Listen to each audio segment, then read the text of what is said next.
Hey everyone. So, this video is going to be basically a lesson about how to deal with your opponent's unusual moves. And I'm going to show two games that I've played like very recently, both on in Rapid Chess on leadchess.org.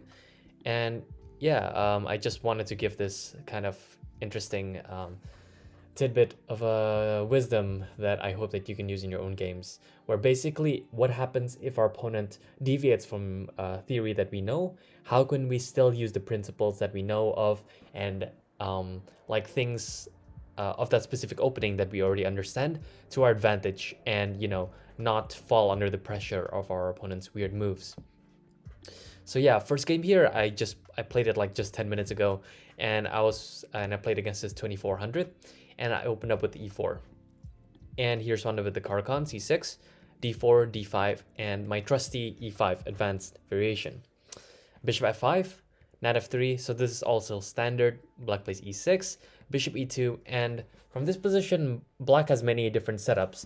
One of the main line here is actually c5, and then white plays c3, and then black develops a knight to c6. This is completely fine for black, but I think white has some, just a small edge there, maybe.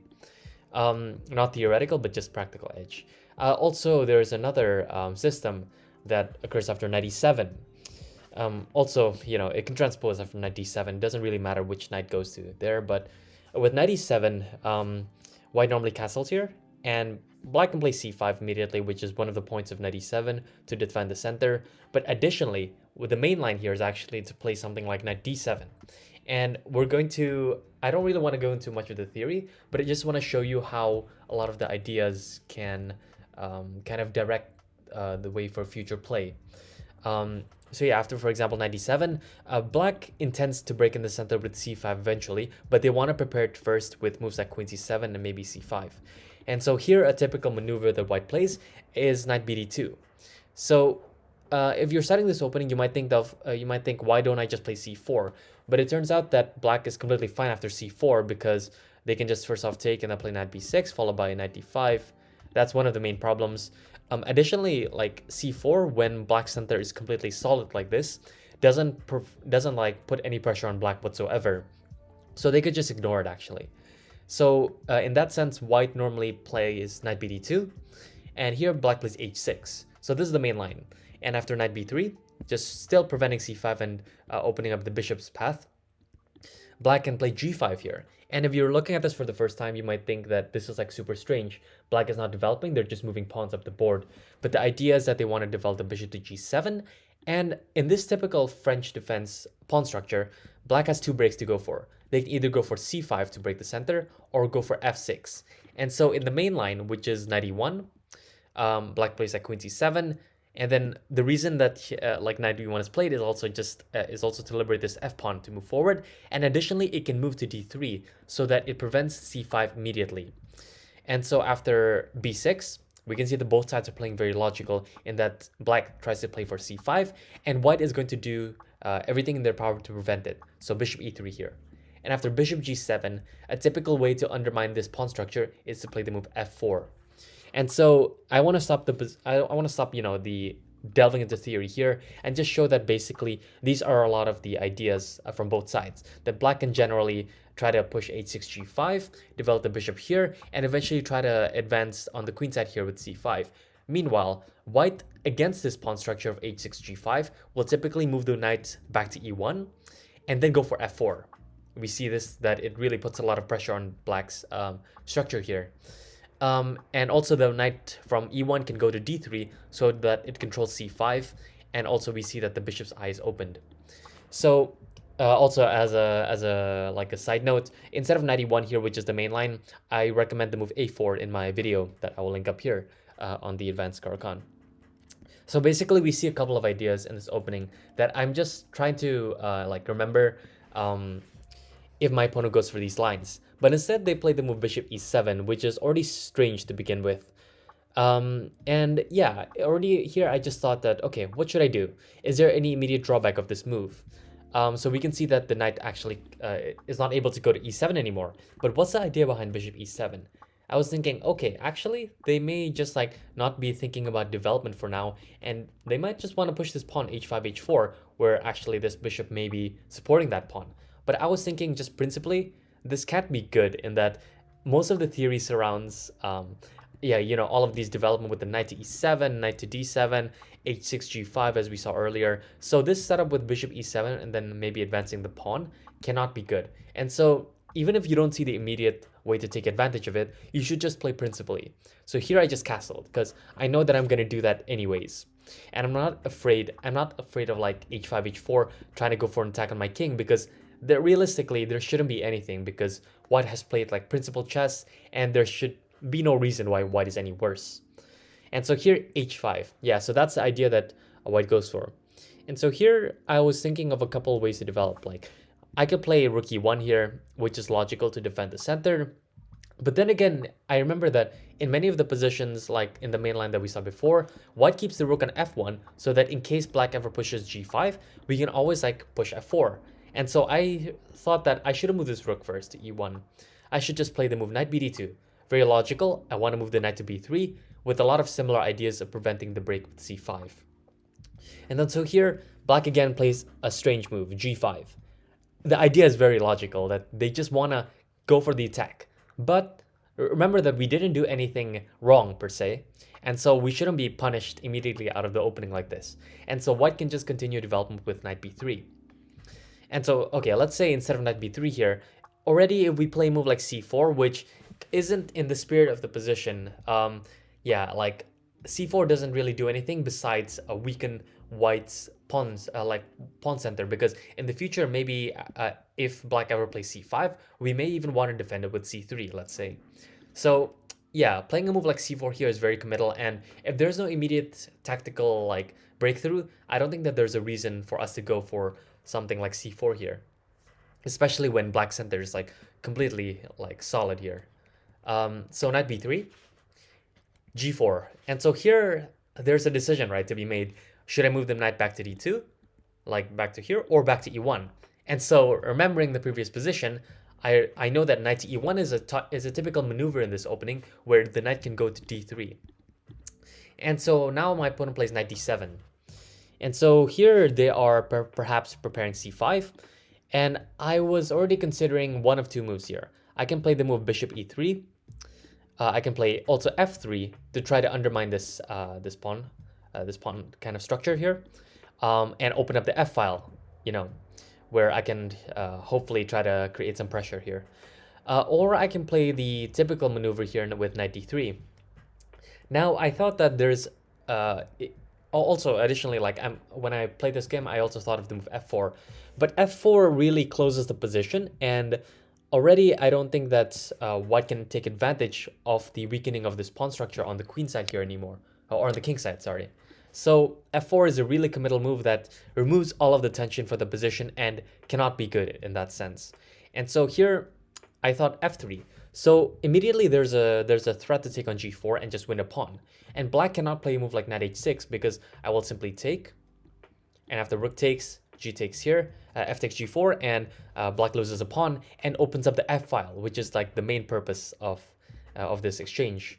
And so here they are forced to take with g takes f3. And now the computer says that knight takes f3 is a good move, but here I want to keep pressure off this h5 pawn, and so I play the move bishop takes f3. And so here it's possible for black to push h4, let's say, to get the pawn out of danger. But here I'm not entirely sure of the quality of this move, but bishop g4 here looks very strong, just undermining this bishop. And if they ever take on g4, then my queen can infiltrate to the king side. And we see that the lack of development is a serious problem for black, and going aggressive like that early on in the opening cannot be good, just principally. And so here instead bishop g6 was chosen, defending the pawn, but here I continue with my development. I continue with knight d3. So like you might think that, okay, let me just move the bishop to e3, and this is a normal developing move, it looks like, just defending the center. But we need to think about what is our opponent's plans, and yeah, this development move I think is fine, but we can even apply more pressure with the immediate knight d3, preparing this maneuver with knight f4 to attack all of these weaknesses that are created. And so knight d3 is really strong here. And let's say if they even take on d3, I was already considering instead of taking back with the queen, I can take back with the c pawn actually, so that my queen is still on d1 and pressuring the h5 pawn. And so this is a very important tempo to save. Let's say they play h4, then now bishop h5, and this position cannot be good as f7 is too much under fire. So instead of that, queen c7 was chosen, but now I think they missed that I could play knight f4, and h5 is simply dropping next. And the problem is that not just h5 is falling, but the base of the pawn chain of f7 is everything that keeps black's position intact. And so if they lose h5 and even lose the bishop's possibly defending this pawn structure, then they're just going to be lost completely. And so they play knight f8 here, but I simply take on h5 with the bishop. And after bishop takes h5, knight takes h5, they cannot even castle because rook takes f7. And so my opponent here just resigns, actually. So like a very easy game, like a 15 move miniature, you could say, where it just shows that black just tries to punish white in the opening, hoping for something to happen. But as long as white plays principally, there should be no issues at all, and we can just continue with development and utilize our knowledge of this opening and this structure to punish our opponent instead.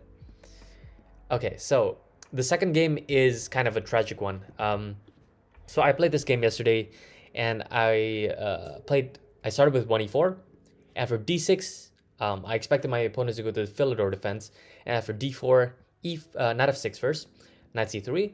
Okay, here I was expecting g6 just to go to Peertz, because this is the typical move order that Peertz players go for. But here my opponent plays e5.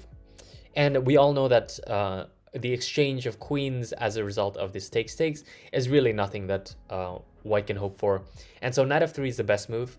And after knight bd7, bishop c4, bishop e7, and I castle. So this is all very standard and very logical. The bishop is best on c4. And if they ever take on d4, then I can take back with the queen possibly. And the queen is very active, and we get this typical position, which is very nice for white. But instead they go for c6. And I could play rook e1 here, which is fine. I could also play a4 here, which is a typical move that I know from the Philidor defense that white can play to gain space on the queen side. Let's say with a5, or even just simply preventing the b5 advance from black. And so here a5 was played.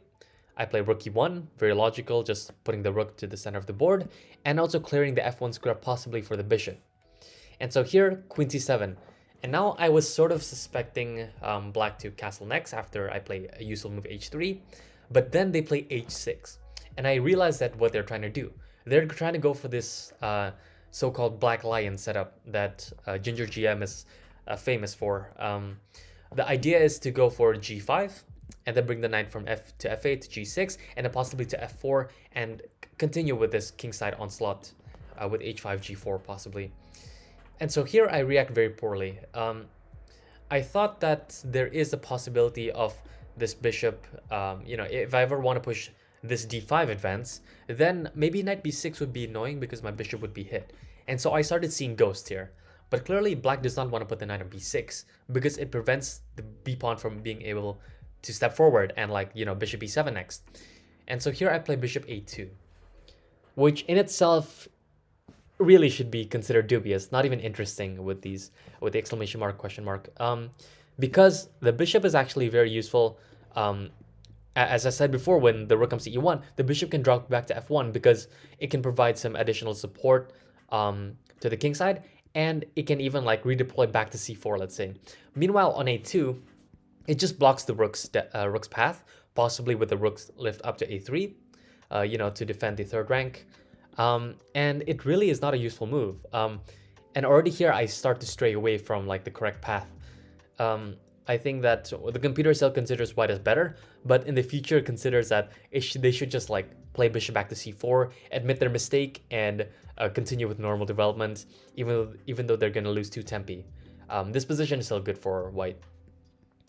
Instead, what I should have done is play d5, which I know is a thematic move, but I was also fearing ghosts of knight b6, and also after g5, black just wants to go for the attack here with a knight f8, knight g6, and also possibly the immediate g4 right now. But turns out the computer says that white can defend very nicely with knight h2, And we noticed that with this g-pawn advance, the f5 square is significantly weak. And so white can go for this setup with knight f8 and then knight f1, going to f5 just to occupy that hole that's been created. And let's say they play knight g6, knight e3, heading to f5, h5, rook a3. And so we see another reason why bishop a2 is such a bad move, that I remove all of these possibilities of even like bringing the rook up the board to defend the king, laterally here on the third rank. And let's say after g4, h takes, knight takes, it looks like the position is opening up, but there is really no threat because the queen is so far away. And this rook also is like behind the pawn. And so after rook b3, let's say just activating the rook, knight f4, knight f5, white is just already a lot better here. If they take on f5, then they're going to concede the bishop here, and they're going to open up the f-file, the e-file, sorry. And so there's already, like, for example, the threat of bishop takes f4 right now. And so white's position is like really, really good. And so this is what I should have gone for. Just don't be afraid of ghosts of h5, g5 here. Don't even move the bishop back to a2 out of fear of knight b6. And just continue normal development and realize that this attack is nothing at all. But instead I play bishop a2, and after a knight f8, I play d5. And so we get a very similar position, except the bishop is on a2 instead of c4, where it's a lot more useful there, and it doesn't block the rook's path to a3. And after g5, now I play knight h2, but after knight g6, I start to panic actually. What I should have done is just brought the bishop back to c4, and just admit my mistake. But psychologically it's difficult to do this. But remember that in chess, there's no rule saying that you can't take back the last move that you played and just admit your mistake. That's a famous example of that was actually like when Kasparov accidentally touched the piece, I think against Polgar, and then he realized that if you move the knight to a certain square that he intended, he could have lost an exchange. So instead of that, he just went with the knight back. And I mean, there was some controversy about whether he released it or not or something like that, but he basically put the knight back, and in the next move, he corrected his mistake by putting the knight to the original square. So it was clearly a mistake of a touch move, but we could see that if you know that your piece is just bad, let's say, for example, on a2 here, there's no rule saying that you just can't put the bishop back on c4 and just improve its position. But yeah, I just play king h1 here, which is really weak move. I was like looking at a lot of ghosts here, clearly. I was afraid of, the king being vulnerable on g1. But knight f4, and then I take on f4, g takes f4, queen f3, just saying that, okay, I'm holding everything together for now. But I'm just accepting a very passive position here. I open up the g file for black's rook, and after rook g8, rook a d1, h5, king g1, see, I'm just really doing nothing. Queen d7, there's a threat on h3 right now. Then I go back to h1, and I'm just not making any progress. I'm just like playing out of fear in this position. And essentially the game goes really downhill from here. I need to make some sort of plan, so I try to double up the rooks. Bishop f8, rook d1, queen d8, bishop c4, and now I bring the bishop back to c4, but it's kind of like a bit too late. Knight g4 was played, and I think the position is actually still very good. After hg4, queen d3 was played, and then queen h4. Here I could have played the move g3, and I think white's position is actually like very good. But it doesn't really matter. The point is that I kind of allowed the sequence to happen, and I immediately blunder with king g1, missing that they have rook h8, which wins on the spot, because if I move the knight away to f1, then queen h1 is checkmate. And so you see that I just played this game out of fear, not out of continuing with my plans, like in the first game where I just play very confidently. I don't believe in my opponent's setup, and so I just punish them as a result. But in here, I just play out of fear, and as a result, I lost very deservingly. So yeah, that hopefully helps you, see why you shouldn't play so passively, why you shouldn't be afraid of your opponent's threats too much, if they're not sound. And, don't be afraid of ghosts. That's essentially the takeaway from this video. So thanks so much for watching. I'll see you guys next time. Bye.